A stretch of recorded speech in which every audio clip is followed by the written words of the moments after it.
You never know which moment is the one that will change everything. You think it's the big stuff, the grand tragedies, but sometimes it's the smallest, most innocent request that lights the fuse.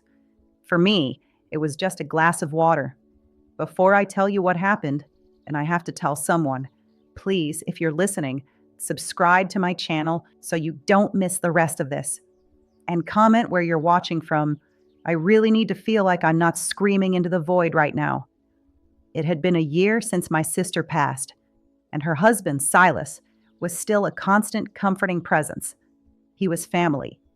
He'd come by to fix things around the house, a leaky faucet, a loose fence board, always something. That afternoon, the heat was suffocating, the kind that makes the air thick and heavy in your lungs. I was in the kitchen, lost in thought, when the back door opened. It was Silas, his shirt damp with sweat, clinging to his chest. He ran a hand through his dark hair, and for a second, he just stood there. Then his eyes found mine, and it was different. For a year, he'd looked at me with a shared sadness, a familiar grief. But this look, this was something else. It wasn't the eyes of my brother-in-law. It was the eyes of a man, and they were seeing me, just me, for the very first time. The air in the room crackled. He finally spoke, his voice a little rough. Could I have a glass of water? That glass of water changed the air between us forever. It wasn't just my imagination. The silence that followed was different, heavier. In the days after, he was still there, still fixing things, but now his presence was a constant, low hum of electricity under my skin. We were magnets with the same poles turned toward each other, pushing and pulling, never quite touching, but always aware of the force. The real torture began at my mother's house for Sunday dinner. She insisted, wanting to keep what was left of our family stitched together. Sitting across from him at that familiar dining table was excruciating. My mother chattered on about her garden, completely oblivious to the silent, dangerous conversation happening over the mashed potatoes. I asked for the salt, and as he passed it, his fingers deliberately brushed against mine. It wasn't an accident. It was a searing, intentional touch that sent a jolt straight up my arm. My breath hitched, and I snatched my hand back like I'd been burned. I glanced up, my heart hammering against my ribs, and he was watching me. There was no apology in his eyes, only a dark, knowing glint that said, I felt it too, and I'd do it again. The rest of the dinner was a blur of this silent game. His knee would brush mine under the table, a fleeting pressure that made my entire leg tingle. I'd catch him watching the way I lifted my wine glass to my lips, his gaze so intense it felt like a physical touch. I felt pinned, exposed, and horribly, shamefully alive. A framed photo of my sister smiled from the mantelpiece, and every time my eyes landed on it, a wave of guilt so sharp it felt like nausea washed over me. This was her husband. This was the man who had held her hand. And here I was, my body betraying her memory with every secret thrill, every accelerated heartbeat. He was turning our shared grief into something twisted and electric. And the worst part was, I was letting him. I was a willing player in this reckless game. The breaking point came in the kitchen. My mother had gone to take a phone call, leaving us to clear the plates. The air immediately thickened, charged with everything we hadn't said at the dinner table. I was rinsing a plate at the sink, my back to him, but I could feel him standing there, just watching me. The silence stretched until it was a physical thing, a weight on my shoulders. Finally, he spoke, his voice low and close to my ear, making me jump. She worries about you. I knew he meant my mother, but the way he said it felt like a test. I turned off the water, the silence of the house rushing back in. She worries about both of us, I replied, my voice barely a whisper. I didn't turn around. I couldn't. I just stared at the water droplets on the porcelain sink. He took a step closer. I didn't see it, but I felt the heat of his body near my back. That's not what I meant, Alara. He said my name like it was a secret, a prayer. I worry about you. He was right behind me now, not touching, but so close I could feel the warmth radiating through the thin fabric of my dress. My head was spinning. You don't have to, I stammered, gripping the edge of the counter to keep my hands from shaking. He leaned in, his breath warm against my neck, sending a shiver down my entire spine. How can I not? He murmured, his voice a rough, velvety sound that vibrated through me. When all I can think about is how wrong this is and how I don't care. It wasn't a question. It was a confession, a dark, thrilling confession that mirrored the one screaming in my own soul. The tension wasn't in my head anymore. It was real.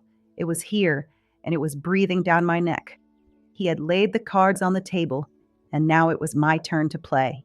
I didn't move. I couldn't.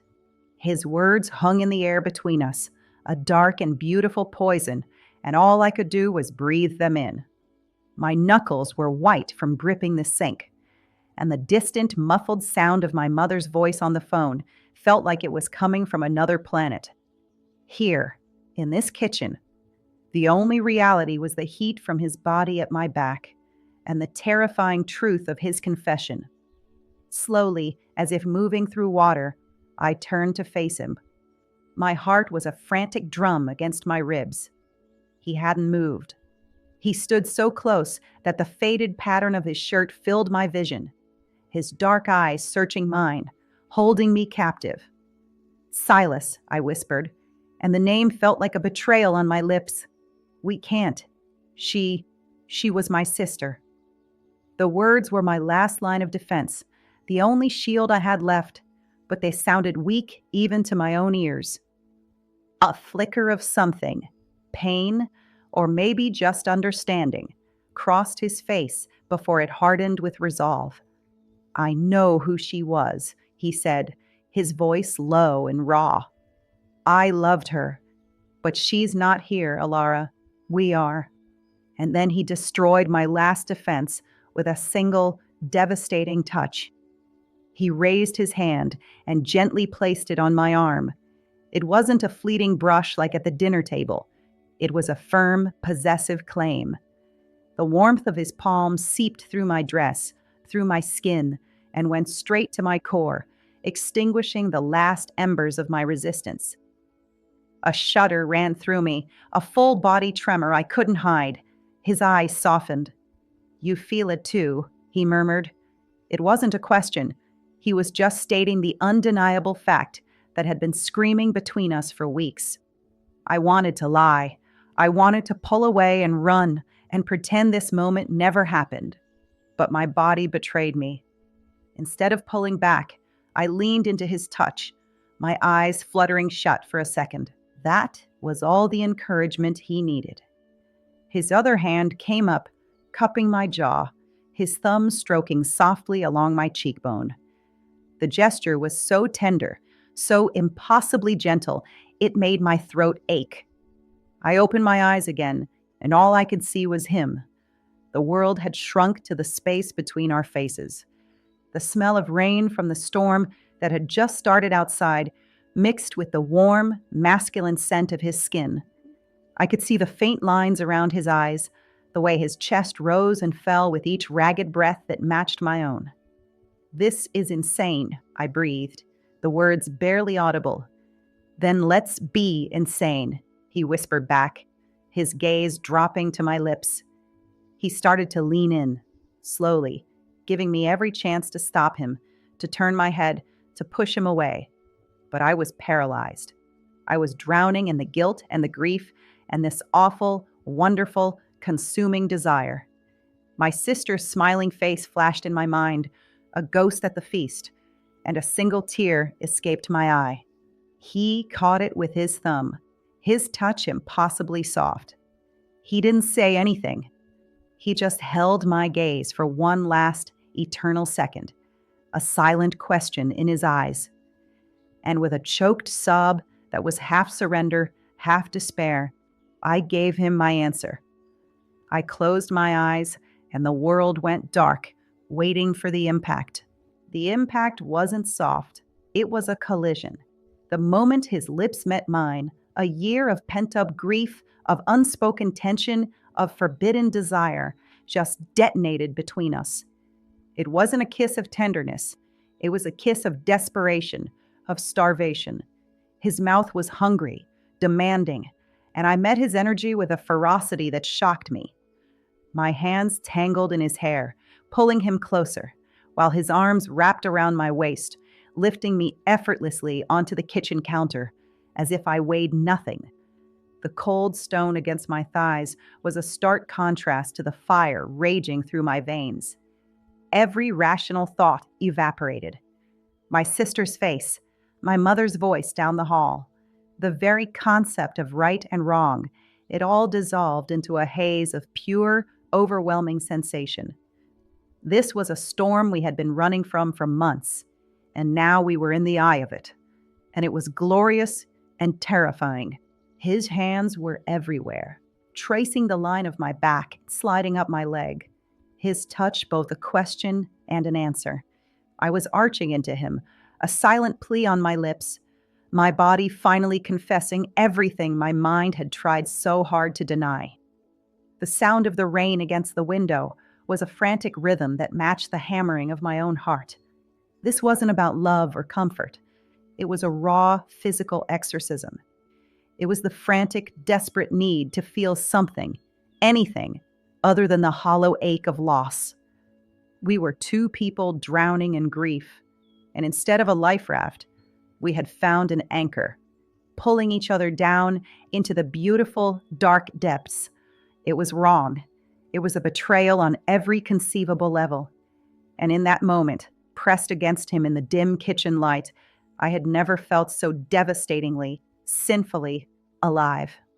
The spell shattered, with the quiet click of the phone being placed back on its cradle in the hallway. It was the softest sound, but it hit us like a gunshot. We froze, pulling apart instantly, the sudden space between us cold and cavernous. Reality came rushing back in a brutal, icy wave. I scrambled off the counter, my dress rumpled, my hair a mess. I couldn't look at him. I couldn't bear to see the reflection of my own shame in his eyes. The air, which moments ago had been electric with passion, was now thick with a suffocating, sticky guilt. I busied myself with smoothing my dress, my hands shaking so badly I could barely function. Silas ran a hand through his own disheveled hair, his back to me, his shoulders tense. The kitchen, our secret sanctuary, now felt like a crime scene. Every surface seemed to hold the evidence of our transgression. The empty water glass on the counter was a silent, knocking witness. We could hear my mother's footsteps approaching, slow and unsuspecting. Panic seized my chest, cold and sharp. I finally risked a glance at Silas. He turned his head just enough to meet my eyes, and the look that passed between us was 1,000 silent words. There was fear, regret, and something else, a dark, undeniable thread of complicity that now bound us together forever. We were partners in this crime. Just as my mother walked into the kitchen, a cheerful smile on her face, Silas turned to the sink and started washing the plate I had abandoned. "Just helping Alara with the last of the dishes, Mary," he said, his voice impossibly calm, a perfect mask of normalcy. My mother beamed, completely oblivious. "Oh, you too," she said, her voice filled with warmth. "You're all I have left. It does my heart good to see you taking care of each other." The words were a knife in my gut, twisting with every innocent syllable. I forced a smile, a brittle, fragile thing that felt like it would crack my face in two. The secret was no longer a thrilling tension between us. It was a living, breathing monster in the room. And it was suffocating me. My mother's innocent words were a death sentence to my conscience. For the next few days, Silas and I tried. We really did. We communicated through curt, sterile text messages. "Mom needs you to look at the sprinkler," I'd write. "Be there at 4, he'd reply. No emotion, no hint of the firestorm that had erupted in that kitchen. We were trying to put the monster back in its cage. When he came over, we kept my mother as a buffer between us, a human shield against our own impulses. We'd talk about the weather, about groceries, about anything and everything that was meaningless. But the silence was always louder. The air between us was a live wire, humming with the memory of that kiss. I'd catch him watching me when he thought I wasn't looking, his jaw tight, his eyes dark with the same hunger I felt clawing at my own insides. It was a magnetic, unbearable pull. The attempt to be normal was a joke, and we both knew it. The relapse happened on a Tuesday. He was in the garage, fixing a shelf that had collapsed. I brought him a bottle of water, my hand shaking as I held it out. "Don't," he said, his voice a low growl, not even looking at me. "Don't make this harder." But I didn't move. I just stood there, and the space between us began to shrink until he turned, took the water, and his fingers brushed mine. That was it. The dam broke. He set the bottle down and backed me against the dusty wall of the garage, his hands caging me in, one on either side of my head. "We can't keep doing this, Alara," he breathed, his forehead resting against mine. "I know," I whispered back, my own hands finding their way to his chest, feeling the frantic beat of his heart under my palm. It was a lie. We could, and we would. The adrenaline was becoming part of it, the most potent ingredient. The thought of my mother just inside, humming in the kitchen, oblivious, was a twisted, horrible thrill. He leaned in and kissed me again, hard and fast, a stolen, desperate moment in the shadows of the garage. It wasn't about love. It was an addiction, and we were both hooked, chasing the high of doing the one thing we absolutely shouldn't, right under everyone's nose. The stolen moments in the garage escalated into a full-blown double life. The riskier it got, the more we craved it. We became experts in deception. A late night at work for him was an hour in his car parked down my street. A headache was my excuse to go lie down in my room, only to slip out the back door to meet him. We were weaving a web of lies so intricate, I started to forget what the truth even was. The guilt was still there, a constant dull ache in my chest, but the thrill was sharper, more immediate. The fear of getting caught was a spice that made every stolen touch, every whispered word, more intense. We got careless. One night he was at my house. My mother was asleep upstairs, and we were in the living room, the TV on with the volume muted, casting flickering shadows on our faces. We were sitting on the floor, tangled up together, and I felt a sense of peace for the first time in months. It was a dangerous, false peace, a creak on the stairs. We flew apart like startled animals.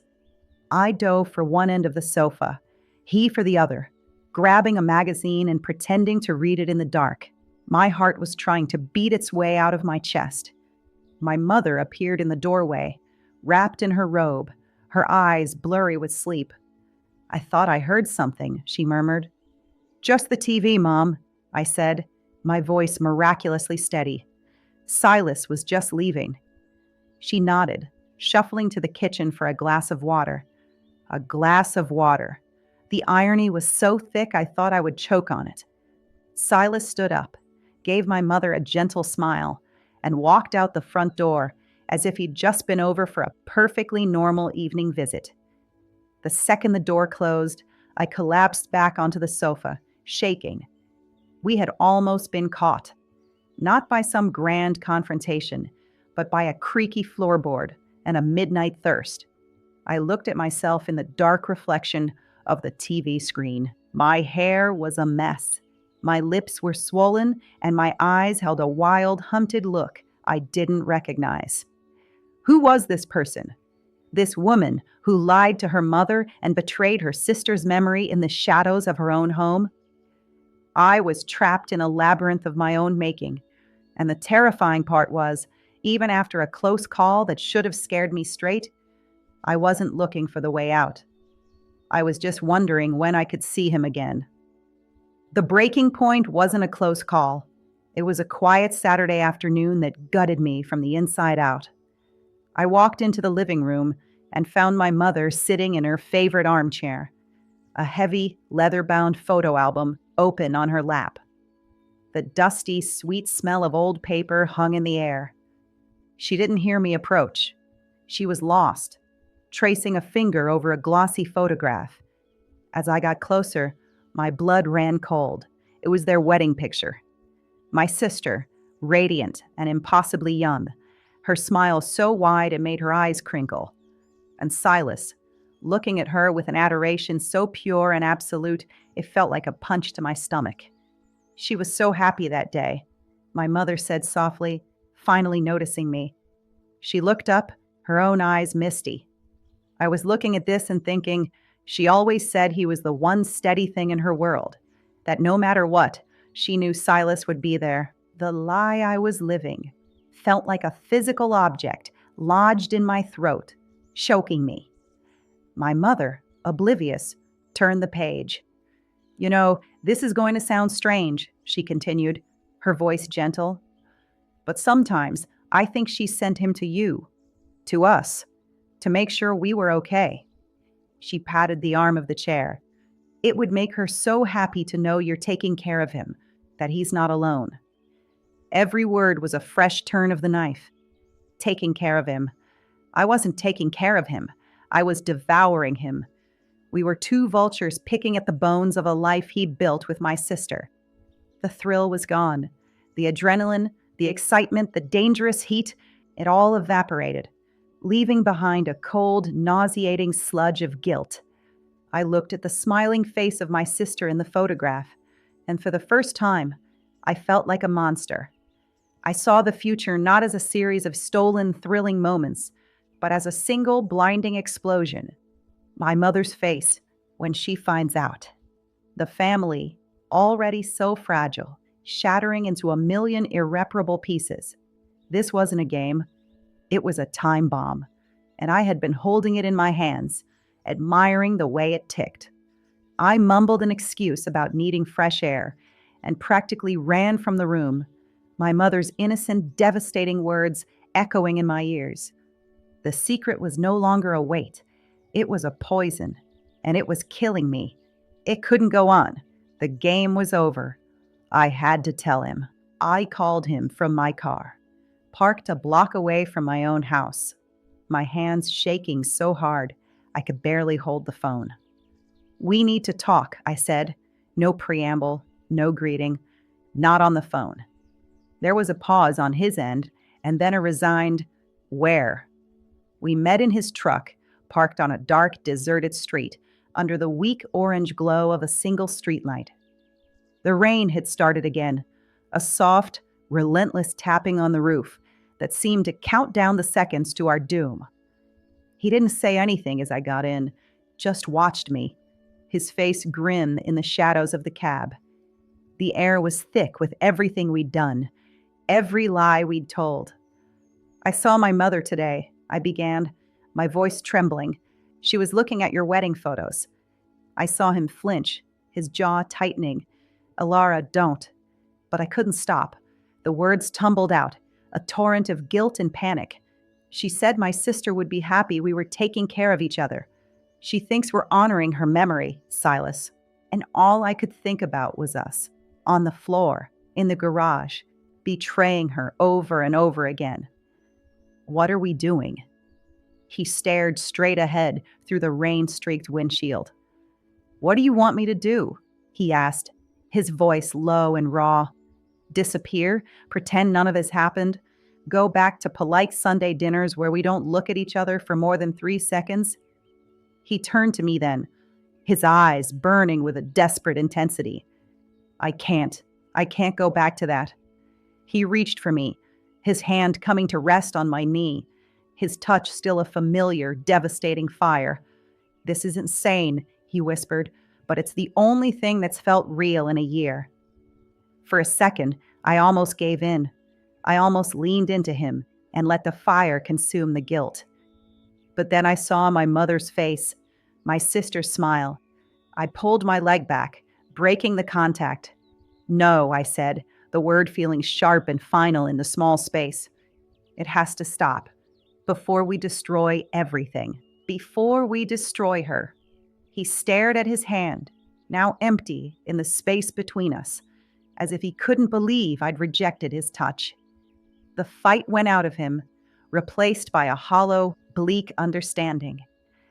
He leaned his head back against the seat and closed his eyes. "You're right," he said, the words heavy with defeat. "It can't last." We didn't have a solution. There was no easy way out. We were a car crash in slow motion, two people locked together, heading for a concrete wall. We both knew it. The only question left was who was going to hit the brakes and who was going to press the accelerator. We just sat there in the deafening silence, the rain drumming on the roof. Two people who had built something beautiful and terrible in the ruins of grief, waiting for it all to burn down. And I knew with a certainty that chilled me to the bone that the fire was coming for us. That silence in the truck wasn't an ending. It was the beginning of the real torture. I've spent the last 48 hours walking through my life like a ghost, trapped in the space between the last choice and the next. Every time my phone buzzes, my heart leaps into my throat, half hoping it's him, half terrified that it is. I look at my mother as she waters her plants, humming a little tune, and I feel like a monster wearing her daughter's skin.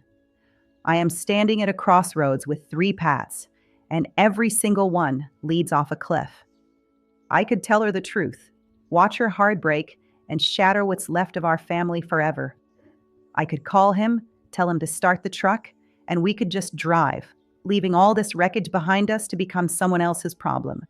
Or I could do what I said I would do. End it. Cut him out of my life, block his number, and go back to the quiet, respectable grief he woke me from. But the thought of that silence now, of never feeling that dangerous heat again, feels like its own kind of death. The fire he lit with that simple glass of water is still burning inside me, and I don't know how to put it out. I don't even know if I want to. I'm telling you all this because I feel like I'm going to suffocate on this secret. I'm losing my mind in this quiet house, and I need to know I'm not screaming into an empty room. What do I do? Is there a right answer here? Am I a terrible person for even hesitating? Please, I need you to tell me what you think I should do, because a decision is coming. I can feel it. And you have to let me know if you even want to hear what happens next.